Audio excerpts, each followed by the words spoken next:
नमस्कार सभी को, स्वागत है आपका ट्रेनिंग हाउ एडुकेटेड चैनल में। ये है लाइब्रेरी साइंस का मॉक टेस्ट नंबर 29। से पहले के जो भी मॉक टेस्ट आ चुके हैं वो यहाँ पर आपको आई बटन पर मिल जाएंगे। इसकी प्लेलिस्ट मैंने बना दी है। अगर आप इस जो टेस्ट का पीडीएफ चाहते हैं तो उसके लिए आपको टेलीग्राम का चैनल ज्वाइन कर लेना है, या फिर सर्च कर सकते हैं एग्जाम सिटीज नेहा एडुकेटेड जो टेलीग्राम पर। और बाकी अगर आप जो राजस्थान कर्मचारी चयन बोर्ड द्वारा आयोजित लाइब्रेरियन के लिए तैयारी कर रहे हैं तो आपको इक्वली इंपॉर्टेंट आपके लिए जो है राजस्थान जीके भी है, तो उसकी भी सीरीज जो चल रही है उसको भी आप ज्वाइन कर सकते हैं।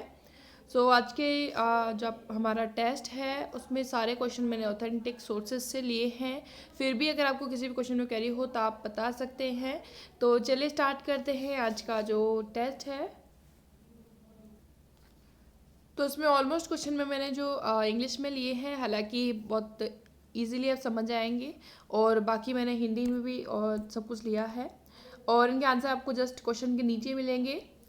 तो सबसे पहला क्वेश्चन है, mention types of library committee in public library. तो आपको लाइब्रेरी कमेटी जो होती है एक पब्लिक लाइब्रेरी में, उनके टाइप्स बताने हैं।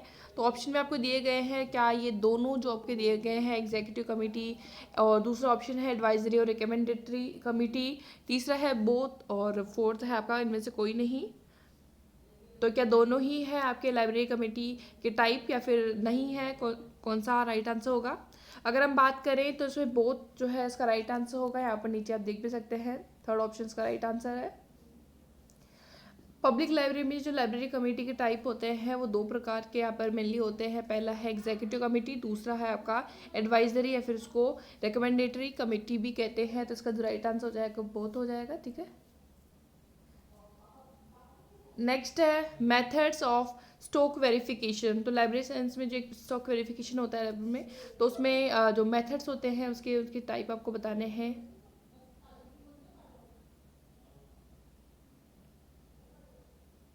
तो जिसमें ऑप्शन दिए गए हैं तीनों ही आपके जो स्टॉक वेरिफिकेशन के मेथड्स है। पीरियोडिकल जो आपका पीरियोडिक स्टॉक वेरिफिकेशन में होता है, परपेचुअल स्टॉक वेरिफिकेशन भी होता है, ब्लाइंड स्टॉक टेकिंग वेरिफिकेशन भी होता है इसमें, और ऑल ऑफ द अबव का राइट आंसर हो जाएगा फोर्थ ऑप्शन। तो इन तीनों ही प्रकारों का आप ध्यान रखें, इंग्लिश में याद रखेंगे तो ज़्यादा बेटर रहेगा। आपको इंग्लिश में भी क्वेश्चन मिलने वाला है।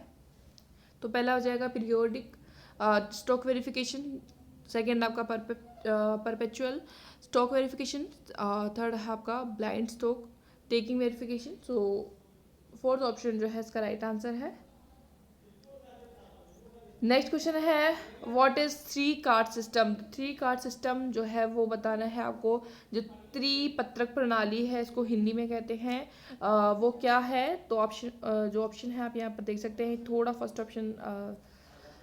तो पहला ऑप्शन है, three card system is the method of preservation of periodicals records in the library. Second option है आपका ग्रुप ऑफ कार्ड्स, थर्ड है इंपॉर्टेंट कार्ड्स, और फोर्थ ऑप्शन है नन ऑफ दीज। तो इनमें से बताइए कौन सा जो है आपका वो बताता है what is three card system.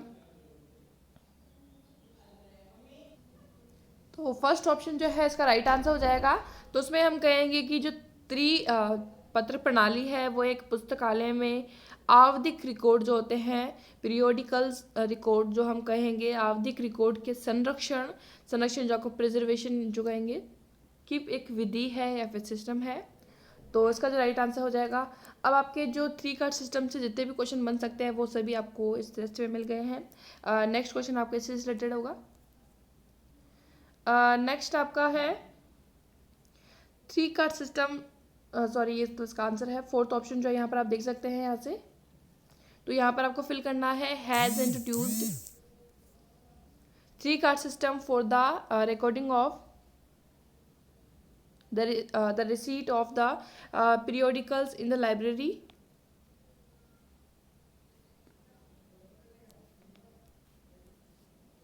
तो उसमें आपको बताना है कि जो पुस्तकालय में जो आवधिकों की प्राप्ति के लिए जो रिकॉर्डिंग की जो तीन पत्रक प्रणाली है, फिर थ्री का सिस्टम है, वो किसके द्वारा लाया गया इनमें से। तो ऑप्शन आपको यहाँ पर दिए गए हैं, WC shares, Drury, doctor S R Ranganathan, EC Richardson.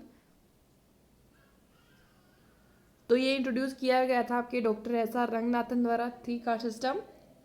तो सी ऑप्शन का राइट आंसर है, ये आप ज़रूर ध्यान रखें। तो थर्ड ऑप्शन जो है इसका राइट आंसर हो जाएगा।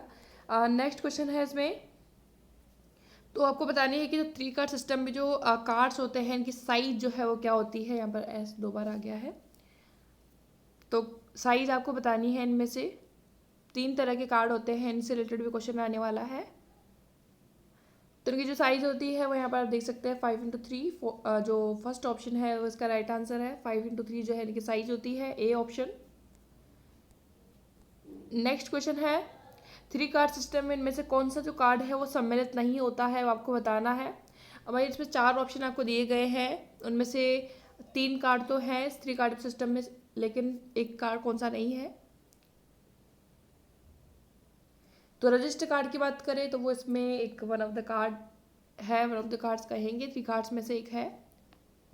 और द चेक कार्ड भी इसमें होता है, द क्लासिफाइड इंडेक्स कार्ड भी होता है, लेकिन आइडेंटिटी कार्ड इसमें शामिल नहीं होता है। तो 4th ऑप्शन जो है इसका राइट आंसर जाएगा। तो इसमें पूछा गया है कि सम्मिलित नहीं होता है वो, इसलिए इसका राइट आंसर जाएगा 4th ऑप्शन। ये तीनों जो है सब सम्मिलित होते हैं। ये भी आप नोट कर सकते हैं कि 3 कार्ड सिस्टम में कौन कौन से कार्ड इसमें शामिल किए जाते हैं। तो रजिस्टर कार्ड, सेकेंड आपका चेक कार्ड, और थर्ड आपका the classified index card. 7th question है, इसमें मैंने हिंदी और इंग्लिश दोनों में जो है क्वेश्चन लिया है, बहुत इंपॉर्टेंट क्वेश्चन है ये। Dash is a service library whereby a patron of one library can borrow books, DVDs, music, etc., and or receive photocopies or documents that are owned by another library। एक सेवा है जिसके तहत एक पुस्तकालय का संरक्षक पुस्तकों, डीवीडी, संगीत आदि को उधार ले सकता है और या किसी अन्य पुस्तकालय में स्वामित्व वाले दस्तावेजों की फोटोकॉपी प्राप्त कर सकता है। तो इसके लिए एक टर्म दी गई है लाइब्रेरी साइंस में, तो वो आपको बतानी है। तो यहाँ पर 4th ऑप्शन भी आप देख सकते हैं, नन ऑफ दीज है, और 3 ऑप्शन यहाँ पर दिए गए हैं।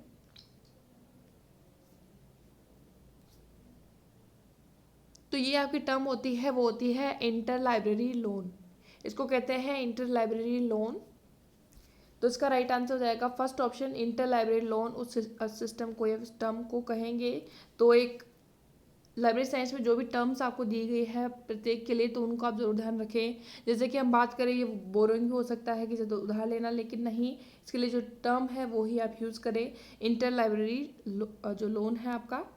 तो फर्स्ट ऑप्शन जो है इसका राइट आंसर हो जाएगा इंटर लाइब्रेरी लोन। इसको आप ज़रूर स्क्रीनशॉट ले लीजिए, चाहे आप लिख लीजिए।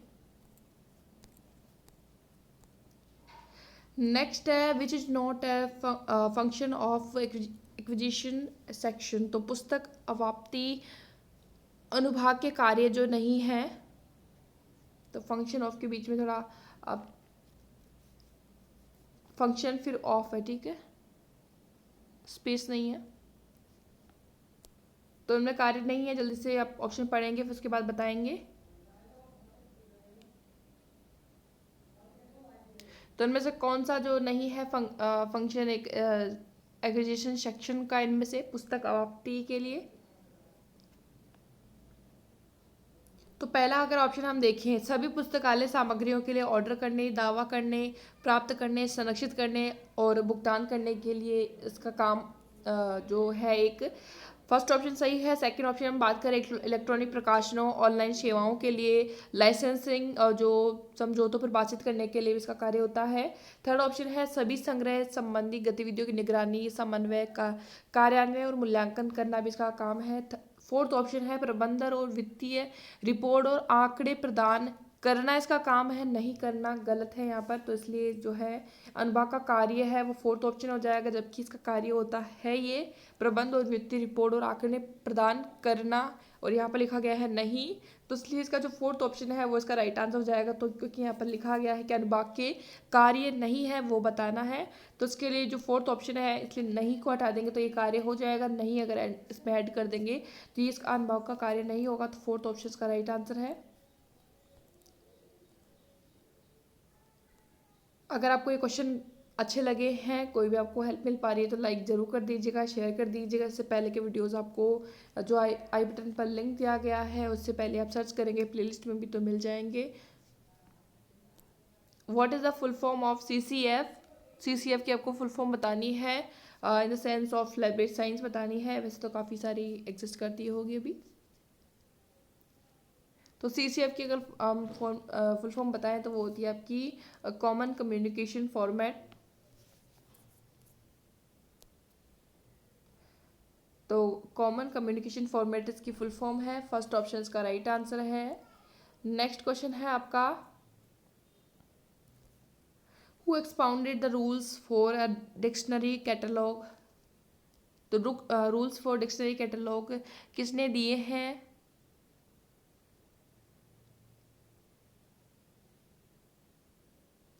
तो इसमें जो आपके दिए हैं वो है आपके चार्ल्स एमी कटर ने जो है आपके rules for library sorry rules for a dictionary catalogue दिए हैं। फर्स्ट ऑप्शन जो है इसका राइट आंसर है। अब मैंने कुछ वन लाइनर क्वेश्चन लिए हैं, इसका भी आपको आंसर बताना होगा ताकि आपके माइंड में जो है सीधा आंसर क्लिक करे बिना ऑप्शन के भी। The word library originated from which word. तो कहाँ से ओरिजिनेट हुआ है ये वर्ड? तो लाइब्रेरी शब्द की हम बात करें तो आपकी लैटिन भाषा का जो लाइबर शब्द हम कहें जिसका अर्थ होता है बुक, तो वहाँ से लिया गया है। तो इसका राइट आंसर हो जाएगा जो आपका लैटिन भाषा कहें और जो शब्द है आपका लाइबर हो जाएगा। नेक्स्ट है, पुस्तकालय के 3 प्रमुख प्रकार बताइए। वैसे तो अगर हम बात करें जो कौन कौन सी मेनली जो लाइब्रेरी आप देखते हैं वो कौन कौन सी होती है, तो पब्लिक लाइब्रेरी आप कह सकते हैं, नेशनल लाइब्रेरी कह सकते हैं, एकेडमिक लाइब्रेरी आप कह सकते हैं, और एक और अगर फोर्थ में अगर बात करें तो वो आपकी स्पेशल लाइब्रेरीज में हो जाएगी। लेकिन मेनली हम कहेंगे तो पब्लिक, नेशनल और एकेडमिक में आप जितने भी आपके स्कूल कॉलेजेस में होती है वो सभी। नेक्स्ट क्वेश्चन पर चलते हैं। पुस्तकालय विज्ञान का प्रथम सूत्र आपको बताना है। जो पंचसूत्र दिए गए हैं तो पहला जो है इसमें वो कौन सा हो जाएगा आपका, बुक्स आर फॉर यूज। तो पुस्तकें आपके उपयोग के लिए हैं, बुक्स आर फॉर यूज। तो आपका जो ये पहला सूत्र है। वर्ग संख्या क्या होती है? वर्ग संख्या के लिए एक मैंने क्वेश्चन भी बनाया हुआ है, वो भी आप देख सकते हैं, उसके अकॉर्डिंग भी बता सकते हैं, जिसमें आपको इसकी डेफिनेशन भी अच्छे से मिल जाएगी। तो ये जो आपका क्वेश्चन है 3rd नंबर का, इसमें पढ़ेंगे वर्गीकरण पद्धति में प्रलेख को दी गई वह संख्या जो पुस्तकालय सेल्फ पर विषय अनुसार उनका जो स्थान है वो निर्धारित करती है, वो क्या कहलाती है? तो उसका आप क्या कहेंगे? क्लास नंबर कहेंगे। जो आपका वर्ग अंक है या फिर क्लास नंबर्स को कहेंगे, जो कि आपकी वर्गीकरण पद्धति में जो आपकी वह संख्या जो पुस्तकालय में सेल्फ पर विषय अनुसार जो उनका स्थान निर्धारित करती है वो क्या होती है? आपका क्लास नंबर होती है। सेकंड ऑप्शन का राइट आंसर हो जाएगा। और वही जो मैंने क्वेश्चन आपका लिया है उसकी ये डेफिनेशन जो है वो आपकी हो जाएगी। ये मॉक टेस्ट भी मैंने पहले करवाया हुआ है, आपको मिल जाएगा। नेक्स्ट आपका है जो इसमें बताना है कि पत्र पत्रिका विभाग के 2 कार्य को बताइए। तो पत्र पत्रिकाएं जो होती है वो समय समय पर जो होने वाली घटनाएं हैं को पुस्तकों की तुलना में अधिक तेजी और संक्षिप्त रूप से जो है ज़्यादा कवर करती है। पहला तो ये हो गया। दूसरा हम बात करें तो इसमें जो स्थानीय और राज्य के जो बात की जाए संबंधित घटनाएं हैं को कवर करने की अधिक जो संभावना है वो ज़्यादा होती है। अब आपका नेक्स्ट क्वेश्चन जो है वो पुस्तकालय दीक्षा को परिभाषित कीजिए, उसको लेकर है डिफाइंड लाइब्रेरी ओरिएंटेशन। तो वो क्या होता है? तो इससे संबंधित आपको अच्छे से ध्यान रखना है एक चीज़ को। तो अगर कोई भी इंसान अगर किसी लाइब्रेरी में जाता है तो उसको पता होना चाहिए क्या क्या इसके रूल्स है, किस तरीके से उसको उस लाइब्रेरी का इस्तेमाल करना है और कैसे उसको बुक्स पढ़नी है, कैसे रिटर्न करनी है, क्या सब ये सब चीज़ें एक पुस्तकालय में जाने से पहले उस इंसान को आनी चाहिए। तो वो क्या चीज़ें हैं? तो एक इंस्ट्रक्शनल एक ये कहेंगे प्रोग्राम के अंतर्गत इसको कहेंगे, जो कि डिज़ाइन किया जाता है जो भी लाइब्रेरी में आने वाले लोग हैं उनको बताने के लिए, समझाने के लिए, टीच करने के लिए कि कैसे आपको जो है जिस भी आप तरह की इन्फॉर्मेशन चाहते हैं लाइब्रेरी से उस तक आप कैसे पहुंच पाएंगे इजीली और इफ़ेक्टिवली, कैसे प्रभाव रूप से आप जो भी आपको इन्फॉर्मेशन चाहिए आपको जल्दी से कैसे पहुंच सकते हैं, कैसे उसका आप लाभ प्राप्त कर सकते हैं।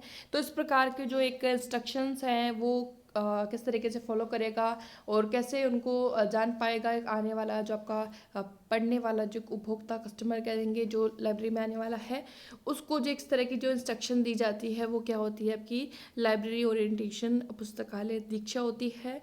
तो उसको आप ज़रूर ध्यान रखें। जो भी इंस्ट्रक्शन होते हैं, जो भी एक लाइब्रेरी उपयोग करना चाहता है उसको पता होना चाहिए कि किस तरीके से हम इंफॉर्मेशन को अच्छे से केयरफुली ग्रहण कर सकते हैं, इफेक्टिवली उसको जान सकते हैं। तो ये सब इंस्ट्रक्शन होते हैं, उसी को हम क्या कहते हैं, लाइब्रेरी ओरिएंटेशन। नेक्स्ट है भारतीय राष्ट्रीय ग्रंथ सूची के प्रकाशक का नाम बताइए। और तो ये है आपकी CRL। तो ये है गवर्नमेंट इंडिया इंटरेस्टेड होती है। और CRL की फुल फॉर्म क्या है, ये है आपकी सेंट्रल रेफरेंस लाइब्रेरी, जो कि आपकी कहाँ पर है, कोलकाता में। तो ये है आपकी CRL जो है वो राष्ट्रीय राष्ट्रीय ग्रंथ सूची के प्रकाशक का नाम है CRL, सेंट्रल रेफरेंस लाइब्रेरी। और ये गवर्नमेंट इंडिया इंटरेस्टेड होती है। नेक्स्ट है परिग्रहण क्या होता है, व्हाट इज एसेशनिंग। इसके लिए भी मैंने क्वेश्चन बना रखा है, उसके अकॉर्डिंग आप देख सकते हैं कि किस तरीके से इससे क्वेश्चन जो आते हैं। खरीदी गई वस्तुओं की परिग्रहण पंजिका स्टॉक रजिस्टर में प्रविष्ट की जाती है। इस गतिविधि को क्या कहते हैं, item purchased are recorded in accession register, stock register and activity is refer to as. तो उसको क्या कहेंगे, एसेशनिंग कहेंगे। तो ये आपका क्वेश्चन इस तरीके से बनेगा। तो ये आप इसकी जो डेफिनेशन है इंग्लिश में, चाहे आप तो हिंदी में, दोनों में ही देख सकते हैं।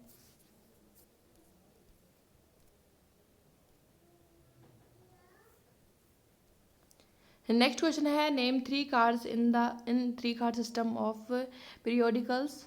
तो पत्र पत्रिकाओं की पत्रक प्रणाली में 3 पत्रों के नाम तो अभी हमने मॉक टेस्ट में किया है। तो वो एक तो पहला आपका कार्ड हो जाएगा रजिस्टर कार्ड, दूसरा आपका चेक कार्ड हो जाएगा, तीसरा आपका क्लासिफाइड इंडेक्स कार्ड हो जाएगा। ठीक है, register card, second,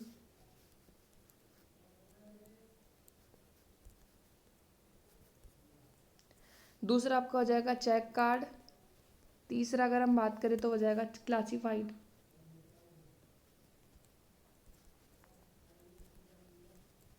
classified index card, register card, check card और classified index card. Fourth option है पुस्तकालय कर को परिभाषित कीजिए। पुस्तकालय कर क्या होता है, इसमें यह है कि आपको पब्लिक लाइब्रेरी चलाने के लिए जो आपकी गवर्नमेंट है वो एक रेवेन्यू कलेक्ट करती है, उसको क्या कहेंगे, पुस्तकालय कर कहेंगे। भाई पब्लिक लाइब्रेरी को चलाने के लिए जो एक गवर्नमेंट जो है रेवेन्यू कलेक्ट करती है उसको कहेंगे हम जो पुस्तकालय कर है। तो इसके आपके हमने 10 क्वेश्चन भी कंप्लीट किए हैं जो कि 1 लाइनर में आंसर थे। हालांकि इस तरह के क्वेश्चन आपको नहीं आएंगे भाई 1 लाइनर में लिख लें कि आपको तो खाली ऑप्शन से क्वेश्चन आएंगे जो हमने पहले किए हैं, वो इसलिए कि आपको बस माइंड में क्वेश्चन क्लिक हो जाए कि आंसर क्या होने वाला है, इसलिए। तो आई होप आपको क्वेश्चन पसंद आए होंगे। इस तरह की सीरीज से बने रहने के लिए, जुड़े रहने के लिए चैनल को सब्सक्राइब कर लीजिए, बेल आइकन प्रेस कर दीजिए ताकि कोई भी नई अपडेट हो तो आपको सबसे पहले नोटिफिकेशन मिले। और कोई भी क्वेरी हो तो आप इस ईमेल आईडी पर ईमेल कर सकते हैं, itizneha30@gmail.com। और मेरा जो टेलीग्राम का चैनल है उसको भी ज्वाइन कर सकते हैं, इसको भी ज्वाइन कर सकते हैं। बाकी एग्जाम्स इट इज़ नेहा यहाँ पर एग्जाम्स लगा देंगे यहाँ पर, और या फिर सर्च कर सकते हैं, या फिर आप जो है टेलीग्राम पर सर्च कर सकते हैं @ लगाकर इट इज़ नेहा एडुकेटर। आपको बिना कुछ स्पेस के लिख देना है तो भी आपको चैनल मिल जाएगा। So thank you for watching. आज के इस वीडियो में इतना ही।